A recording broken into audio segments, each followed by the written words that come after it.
Dear student, आज हम जो है बीटा डीके जो दूसरे टाइप का डीके है वो स्टडी करेंगे। जैसे हमने लास्ट क्लास में अल्फा डीके जो है पढ़ा था, तो अल्फा डीके हमने देखा था कि जो हेवी न्यूक्लियाई होते हैं उनमें होता है और जो अल्फा डीके होने के बाद वो थोड़ा स्टेबल हो जाते हैं। तो कई बार अल्फा डीके होके वो जो अनस्टेबल न्यूक्लियाई है वो स्टेबल हो जाते हैं। ठीक है, तो चलिए अब दूसरे टाइप जो डीके का है उसकी तरफ बढ़ते हैं।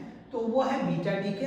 तो बीटा डीके दो टाइप का होता है, एक होता है बीटा माइनस, दूसरा होता है बीटा प्लस। अब देखिए ये जो डीके होता है ये मतलब लाइट न्यूक्लियाई में भी होता है या थोड़ा से जो है मीडियम टाइप के जो अनस्टेबल रहेंगे ओके उनमें भी हो सकता है। अब यहाँ पर जो डीके हैं ओके, तो जैसे हमने हेवी न्यूक्लियाई के लिए रीजन समझा था कि क्यों अनस्टेबल होते हैं, तो लाइट न्यूक्लियाई की अनस्टेबिलिटी की क्या वजह है। तो देखो अनस्टेबिलिटी की वजह जो लाइट न्यूक्लियाई के लिए होती है या इन जनरल एक और रीजन होती है सबके लिए, चाहे हेवी न्यूक्लियाई हो या लाइट न्यूक्लियाई हो। तो वो जो सेकंड रीजन है वो होती है ratio of neutron to proton. तो यहाँ पे हमने मेंशन किया stability of nuclei according to the ratio of number of neutron and proton.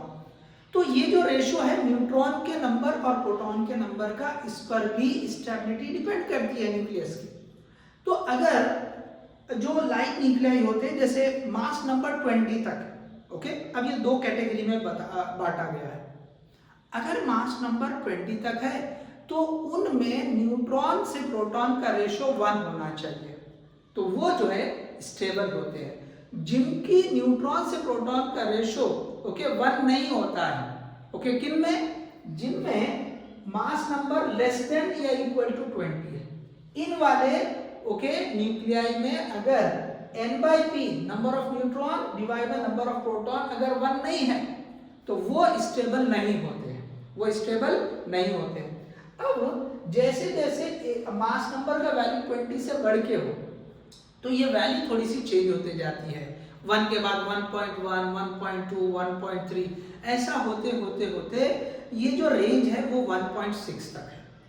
तो ये जो ग्रेटर देन 20 है वो रेंज जो आती है न्यूट्रॉन से प्रोटॉन के रेशियो का वो 1 से लेके 1.6 तक ये स्टेबल होते हैं। यहाँ पे क्या हो रही है, ये स्टेबल होते हैं।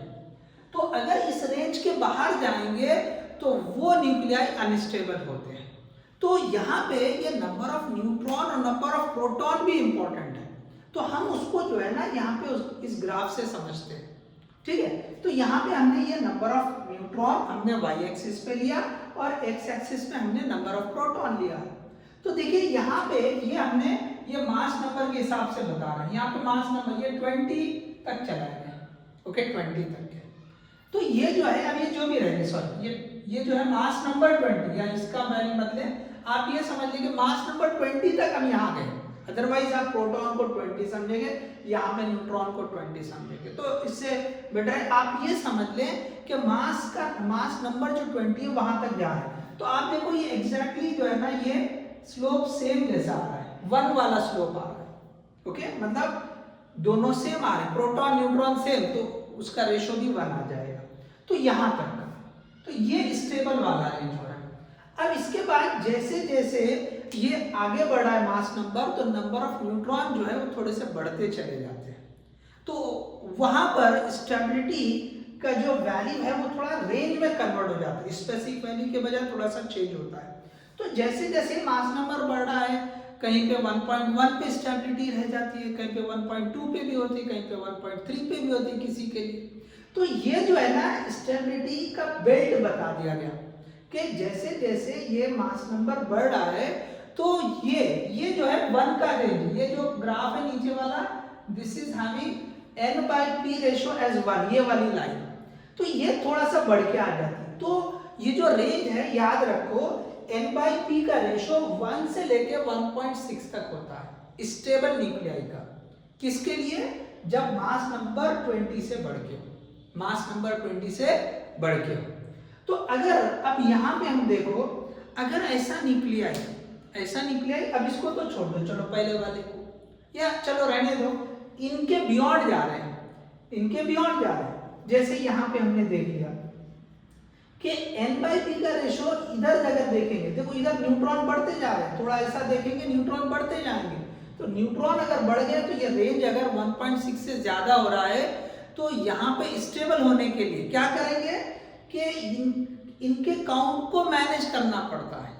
ओके, इनके काउंट को मैनेज वो खुद से करते हैं, रेडियो एक्टिविटी खुद से ये जो है करेगी कि नंबर ऑफ न्यूट्रॉन को कम कर देंगे और ये नंबर ऑफ प्रोटॉन बढ़ जाएगा, तो ये जो रेशियो है ये जो 1.6 से बढ़ के थी पहले वो कम हो जाएगी। कैसे? तो ये जो है ना नंबर ऑफ न्यूट्रॉन को कम कर देंगे और प्रोटॉन को बढ़ा देंगे। समझे? इस तरह से यहाँ पे क्या होगा, ये रेशियो को इस रेंज में लाने की कोशिश करते हैं 1 से लेके 1.6 तक। तो यहाँ पे क्या होता है, न्यूट्रॉन प्रोटॉन में कन्वर्ट होता है, तो न्यूट्रॉन प्रोटॉन में कन्वर्ट हो गया तो एक न्यूट्रॉन कम हो गया, एक प्रोटॉन बढ़ गया, न्यूट्रॉन कम हुआ प्रोटॉन बढ़ गया, तो आप देखेंगे कि इसका जो रेशियो है जो पहले ज्यादा था वो कम हो जाएगा और इस तरह से रिपीटेडली करके वो इस रेंज में आ जाएगा 1 से लेके 1.6 तक। इसी तरह से अगर हम यहाँ नीचे की तरफ देखें तो यहाँ पे जो रेशियो आता है n/p का वो लेस देन 1 आता है, तो लेस देन 1 आ रहा है तो इस रेशियो को इंप्रूव करना पड़ेगा, जैसे 0.9 हो गया उसको 1 करना पड़ेगा। तो यहाँ पे अगर रेशियो को बढ़ाना है तो ये न्यूट्रॉन को बढ़ाना पड़ेगा, प्रोटॉन को कम करना पड़ेगा, तो फिर वो वैल्यू जो है ये रेशियो जो है वो बढ़ेगी। तो 1 से कम है तो वो 1 से बढ़ेगी। तो इसमें क्या होता है, प्रोटॉन जो है न्यूट्रॉन में कन्वर्ट होता है, प्रोटॉन न्यूट्रॉन में कन्वर्ट हो रहा है, प्रोटॉन कम हो रहा है न्यूट्रॉन बढ़ जा रहा है, तो ये रेशियो भी बढ़ेगी। तो जब n/p का रेशियो लेस देन 1 होता है तो प्रोटॉन न्यूट्रॉन में कन्वर्ट होता है और ये जो टाइप का डीके जो कन्वर्जन है इसी को बोला जाता है बीटा प्लस डीके, और जब न्यूट्रॉन प्रोटॉन में कन्वर्ट होता है तो इसको बोला जाता है माइनस बीटा डीके या बीटा माइनस डीके। तो इस तरह से जो बीटा डीके है वो 2 टाइप का है। Okay, so hope you understood. तो beta minus DK, beta plus DK. अब चलिए इसको 1 बाय 1 पढ़ते हैं। तो यहाँ पे मेन आपको ये समझाना था कि जैसा अल्फा डीके हो रहा था हेवी न्यूक्लियाई में, क्योंकि वहां पे अनस्टेबिलिटी का रीजन बहुत क्लियर था, इलेक्ट्रोस्टैटिक फोर्स जो लग रही थी दूर वाले प्रोटॉन में वो अनस्टेबल कर रहे थे। लेकिन जो छोटे न्यूक्लियाई होते हैं उनमें तो इस तरह की प्रॉब्लम नहीं होती, तो उसमें जो अनस्टेबिलिटी आ रही है उसका जो रीजन रहेगा वो न्यूट्रॉन से प्रोटॉन का रेशो रहेगा। ओके, तो जिन न्यूक्लियाई का न्यूट्रॉन से प्रोटॉन का रेशो इस बेल्ट में आएगा वो स्टेबल रहेंगे और इसके बियॉन्ड रहेंगे वो अनस्टेबल रहेंगे। तो वो जो अनस्टेबल है वो स्टेबल होने की कोशिश करेंगे, अगर इधर जा रहे हैं तो बीटा माइनस डीके करके स्टेबल होने की कोशिश करेंगे, और इधर है तो बीटा प्लस डीके करके वो इस बेल्ट में स्टेबिलिटी वाले बेल्ट में आने की कोशिश करेंगे, मतलब they want to become stable. ठीक है, सो देखिए अब यहाँ पे हम पहला जो डीके है बीटा माइनस डीके हम उसको पढ़ते हैं। तो बीटा माइनस डीके, तो ये जो बीटा माइनस पार्टिकल है ये एक्चुअली इलेक्ट्रॉन होता है। ओके, ये क्या होता है, इलेक्ट्रॉन होता है। अब यहाँ पे देखो इसको लिखा electron is emitted, electron emit हो रहा है किसकी वजह से, by converting A neutron into proton. एक जो न्यूट्रॉन है वो प्रोटॉन में कन्वर्ट हो रहा है, उसकी वजह से इलेक्ट्रॉन इमिट होता है। हम वो भी इक्वेशन लिखेंगे, पहले आप समझ लें। अब ये हमने जनरल ये जो बीटा माइनस डीके होता है उसका प्रोसेस लिखा हमने, तो ये लिखा हमने पेरेंट न्यूक्लियस, अभी आपको उन्होंने अल्फा डीके में हमने सेम लिखा था। So this is we are having parent nucleus, इसका atomic number Z, mass number A, ये डॉटर न्यूक्लियस में कन्वर्ट हो गया, इसके साथ में इलेक्ट्रॉन निकला, तो इलेक्ट्रॉन का चार्ज -1 होता है। अब देखो केमिकल जो रिएक्शंस होंगे उसमें जो है चार्ज तो कंजर्व होगा, तो ये दोनों मिलके Z ही होना चाहिए, Z+1 -1, तो ये Z हो जाएगा।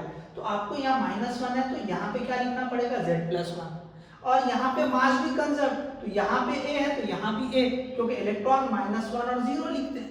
ठीक है, अब इसके साथ में एक और पार्टिकल लिखा, इसको बोला जाता है एंटी न्यूट्रिनो, एंटी न्यूट्रिनो। ठीक है, तो ये जो है एंटी पार्टिकल है, एंटी पार्टिकल।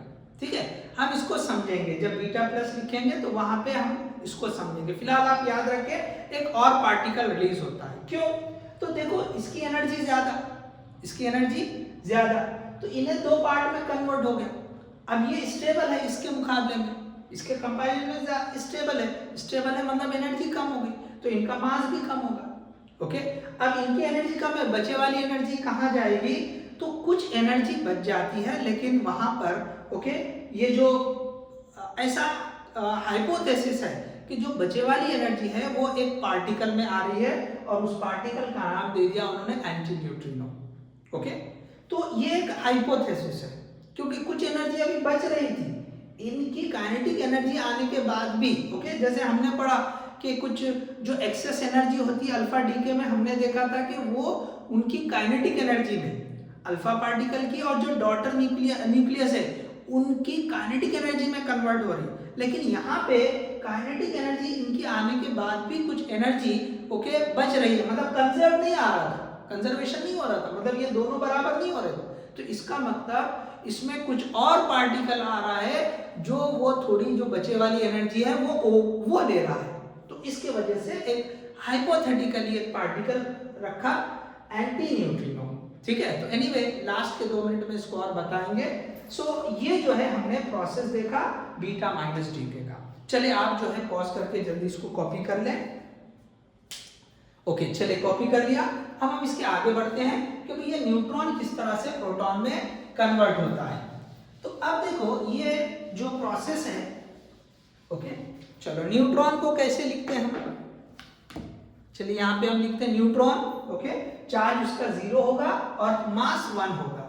तो यहाँ पे हम बता रहे हैं कि न्यूट्रॉन ये 0 1, अब ये कन्वर्ट हो रहा है तो प्रोटॉन में कन्वर्ट हो रहा है, तो प्रोटॉन 1 1 होगा प्लस, अब देखो ये 0 1, यहाँ पे 1 से 1 ये कंजर्व्ड है मास, लेकिन चार्ज कंजर्व नहीं हो रहा, तो यहाँ पे आपको बताना पड़ेगा ये E-1 0।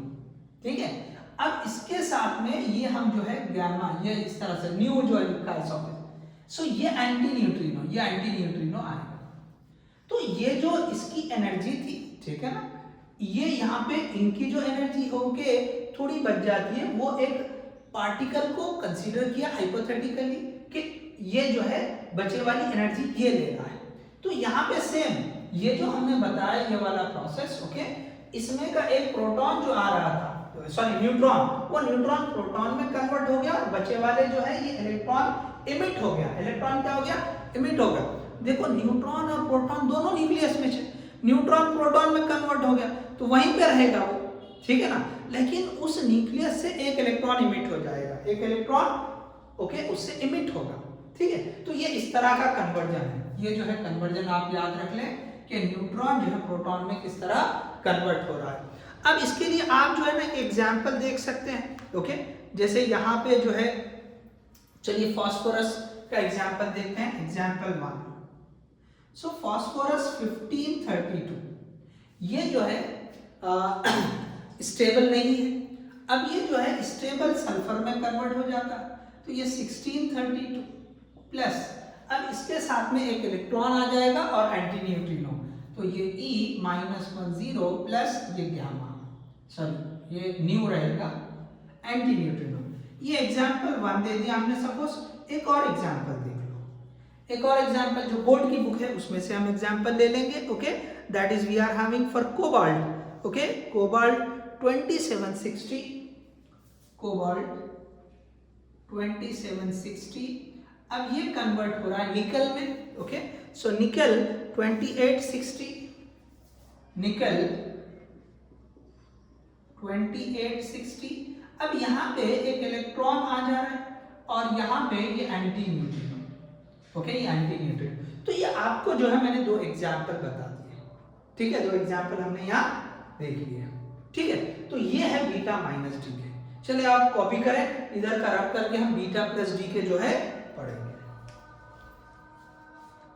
Okay, so will continue that beta plus decay. देखिए यहाँ पे ये जो बीटा प्लस डीके है ये भी बीटा माइनस डीके की तरह ही है। इसमें जो इमिशन होता है पार्टिकल का, वो पार्टिकल होता है एंटी पार्टिकल ऑफ इलेक्ट्रॉन, ठीक है, इलेक्ट्रॉन का एंटी पार्टिकल जिसको पॉजिट्रॉन कहा जाता है। अब देखिए ये जो पार्टिकल है ये anti matter okay, anti matter, तो इसका मास तो नहीं होता है लेकिन चार्ज होता है, ठीक है। तो चार्ज कैसा होता है, अपोजिट टू द इलेक्ट्रॉन। तो यहाँ पे देखिए जो चार्ज है ओके +1 बताते हैं, तो in this decay positron, okay, that is antiparticle of electron is emitted by converting proton into neutron. Okay, proton into neutron. देखिए जब n/p का रेशियो 1 से कम होता है तो ये केस में क्या होता है, प्रोटॉन न्यूट्रॉन में कन्वर्ट होता है। और हमने उस ग्राफ में देखा था कि वहां पे बीटा प्लस डीके, ठीक है। तो यहाँ पे प्रोटॉन जो है न्यूट्रॉन में कन्वर्ट हो रहा है। तो अगर हमने ये x को पैरेंट न्यूक्लियस माना तो ये यहाँ पे बीटा डीके हो रहा है, तो ये लिखा हमने कि भाई ये E+1 पॉजिट्रॉन, या इसी को आप लिख सकते हैं बीटा प्लस डीके। इसको क्या लिख सकते हैं, this is we are having beta plus, क्या लिखेंगे इसको, बीटा प्लस। ओके, सो E+1 की जगह ऐसे बीटा प्लस भी हम लिख सकते हैं। तो ये जो है बीटा +1, तो ये +1 है। अब ये जो केमिकल रिएक्शन है, चार्ज कंजर्व होना, तो यहाँ पे +1 है, तो यहाँ पे Z-1, ये Z-1 +1, तो ये Z के बराबर हो जाएगा। ऊपर मास कंजर्व है, इधर A है, इधर भी A है। लेकिन जैसे हमने बीटा माइनस डीके के केस में पढ़ा था कि कुछ एनर्जी और बच जाती है, ओके, तो वो एनर्जी के लिए हम हाइपोथेटिकली एक पार्टिकल कंसीडर किया गया, न्यूट्रिनो। तो हमने बीटा माइनस डीके में देखा था एंटी न्यूट्रिनो पार्टिकल बताया था, और ये जो बीटा प्लस डीके है उसमें न्यूट्रिनो। अब देखिए न्यूट्रिनो एंटी न्यूट्रिनो ये कब आएंगे, बीटा माइनस में आएंगे, बीटा प्लस में आएंगे, थोड़ा कंफ्यूजन रहता। तो याद रखो दोनों एंटी पार्टिकल एक साथ नहीं होते। इलेक्ट्रॉन पार्टिकल है तो उसके साथ एंटी न्यूट्रिनो एंटी पार्टिकल आता है, याद रखने के लिए बता रहा हूँ, ठीक है। और यहाँ पे पॉजिट्रॉन एंटी पार्टिकल है, न्यूट्रिनो पार्टिकल है, तो ये दोनों जो है ये पार्टिकल, ये एंटी पार्टिकल, ठीक है। इस तरह से आप याद रख सकते हैं। अब देखिए प्रोटॉन का कन्वर्जन किस तरह होता है वो भी देख लेंगे हम, कि प्रोटॉन न्यूट्रॉन में किस तरह कन्वर्ट होता है। ओके, ये प्रोसेस हमने बीटा प्लस डीके के लिए बता दिया, जैसे हमने बीटा माइनस को पढ़ा था। अब देखिए यहाँ पे अब ये जो प्रोटॉन है, तो प्रोटॉन 1 ये कन्वर्ट हो रहा है न्यूट्रॉन में, न्यूट्रॉन का चार्ज 1, मास 1 प्लस यहाँ पे ये जो है पॉजिट्रॉन, ये +1, ये 0 और साथ में ये न्यूट्रिनो। तो ये जो हमने फिर से लिखा, ओके, आप इसको लिख सकते हैं, okay sorry this one, okay, आप इसको ऐसे बता सकते हैं कि भैया बीटा प्लस डीके है, ओके, बीटा प्लस डीके। अब यहाँ पे आप एग्जाम्पल ले सकते हैं, ओके, बोर्ड में भी वही एग्जाम्पल दिया है, ओके। सो एग्जाम्पल अगर लेंगे हम तो ये Na1122 इसके लिए एग्जाम्पल दिया कि ये नियॉन, ओके, ये 1022 और यहाँ पे ये बीटा प्लस डीके हो रहा है, और साथ में ये न्यूट्रिनो, ओके, न्यूट्रिनो। तो ये जो है इस तरह से आप एग्जाम्पल भी ले सकते हैं एलिमेंट का। तो यहाँ पे सोडियम का एग्जाम्पल दे रखा है, तो ये जो है बीटा पार्टिकल, यहाँ पे ये पॉजिट्रॉन रिलीज हो रहा है, साथ में न्यूट्रिनो। अब ये जो न्यूट्रिनो और एंटी न्यूट्रिनो है, okay, neutrino and anti neutrino, okay, anti neutrino. अब देखिए ये जो है ना, इनका बहुत ही कम मास होता है। अगर आप बोर्ड के टेक्स्ट में देखेंगे तो ये ऐसा लिखा रहेगा, हैविंग वेरी लिटिल मास, हैविंग वेरी लिटिल मास। ये जो पार्टिकल्स है इनका मास बहुत कम होता है और इनका कोई चार्ज नहीं होता है, no charge, having no charge, having no charge. तो ये जो है न्यूट्रिनो और एंटी न्यूट्रिनो हाइपोथेटिकल पार्टिकल्स है, ओके, हाइपोथेटिकल पार्टिकल्स है जो एनर्जी कंजर्वेशन के लिए यूज किए गए हैं, ठीक है। तो ये हो गया आपका बीटा प्लस डीके। तो सिमिलर है, देखो बीटा माइनस डीके जैसा है, एग्जैक्टली वैसा ही है। यहाँ पे हमने उसके प्रोसेस के लिए इक्वेशन लिखी, प्रोटॉन किस तरह न्यूट्रॉन में कन्वर्ट होता है उसकी इक्वेशन लिखी, और एक एग्जाम्पल भी यहाँ पे बता दिया है। सो देखिए ये जो बीटा डीके है, ओके, यहाँ पे आपको कंसेप्ट एकदम क्लियर होना, इसके लिए स्टेबिलिटी क्राइटेरिया न्यूट्रॉन से प्रोटॉन के रेशियो के हिसाब से आपको डिस्कस किया। जो हैवी न्यूक्लियाई है उसके लिए तो सिंपल कंसेप्ट था कि बहुत सारे न्यूक्लियॉन्स होते हैं तो उसकी वजह से अनस्टेबिलिटी आती है, और साथ में ये भी रहेंगे न्यूट्रॉन से प्रोटॉन का रेशियो। तो हमने देखा था 1 से लेके 1.6 के रेंज में स्टेबिलिटी होती है। अगर ये रेशियो ओके इसके बियॉन्ड चले जाए, मतलब लेस देन 1 हो जाए या ग्रेटर देन 1.6 हो जाए, तो फिर वो न्यूक्लियाई जो है अनस्टेबल हो जाते हैं, ठीक है, और वो स्टेबल होने की कोशिश करते हैं। तो ये वाले केस में क्या करते हैं वो कि भाई अगर रेशो बढ़ के है तो रेशो को कम करने की कोशिश करते हैं बीटा माइनस डीके करके। अगर ये रेशो 1 से कम है तो फिर ये रेशो को बढ़ाने की कोशिश करते हैं बीटा प्लस डीके करके, ओके बीटा प्लस डीके करके। तो आपको एकदम क्लियर होना बीटा माइनस डीके में क्या हो रहा है, न्यूट्रॉन प्रोटॉन में कन्वर्ट हो रहा है, बीटा प्लस डीके में क्या हो रहा है, प्रोटॉन न्यूट्रॉन में कन्वर्ट हो रहा है, ठीक है। चलिए सो आप ये पॉज करके कॉपी कर लें।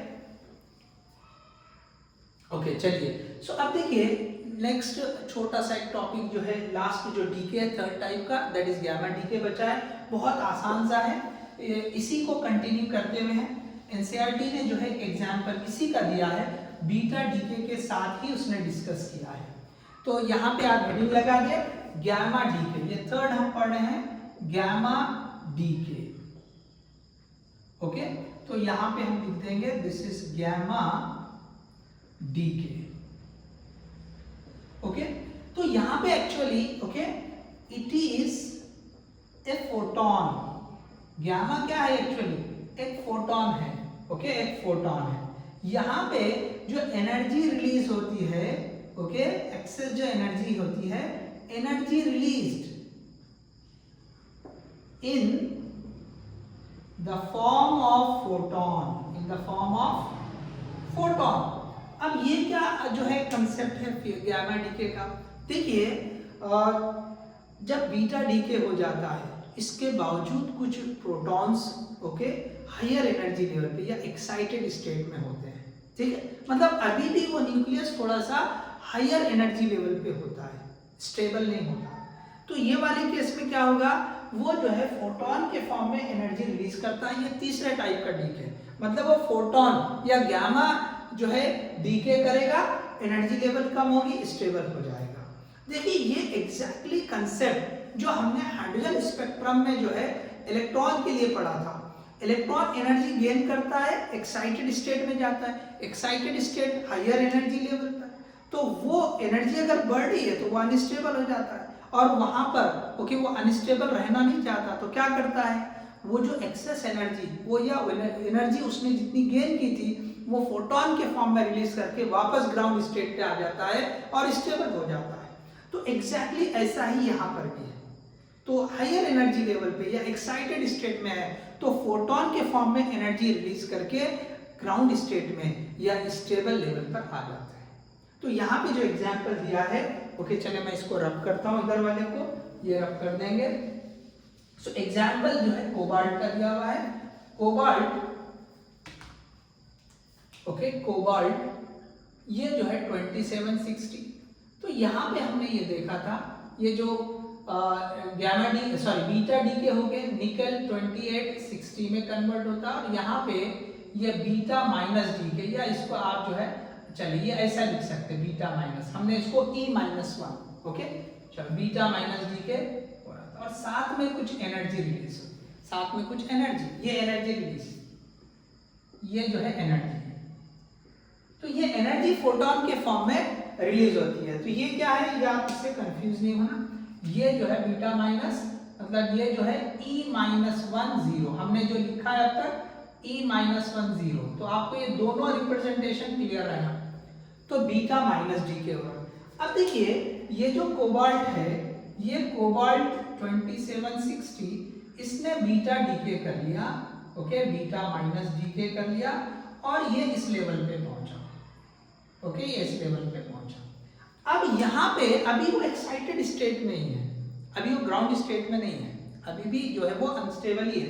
तो यहाँ पे क्या करता है, अब और कोई पार्टिकल रिलीज करने के बजाय ओके यहाँ पे क्या होता है, ये गैमा ओके यहाँ पे ये जो है गैमा रिलीज कर देता है, ओके यहाँ ये फोटोन रिलीज कर देता है, और ये जो ई गैमा होती है यहाँ पर 1.13 MeV ओके इतनी एनर्जी का फोटोन जो है वो रिलीज कर देता है, ओके 1.13 MeV ओके 17 ओके ये 17 है, ठीक है। अब देखिए अभी भी वो जो है ग्राउंड स्टेट में नहीं है, ओके। अभी और यहाँ से एक और फोटोन रिलीज कर देता है, ओके। यहाँ से ये जो है फोटोन रिलीज कर दे रहा है और यहाँ पे ये जो गामा होती है 1.33 MeV, ये इतने एनर्जी का फोटोन रिलीज करके अब वो ग्राउंड स्टेट पे आ जाता है और स्टेबल हो जाता है। तो ये जो गामा डीके है ये जनरली बीटा डीके के साथ होता है। बीटा डीके करने के बावजूद अगर वो न्यूक्लियस स्टेबल नहीं है, ओके, हायर एनर्जी लेवल पर है, तो इस तरह से गामा डीके करके वो स्टेबल हो जाता है। तो गामा डीके हमेशा हमको बीटा डीके के साथ आएगा, ओके।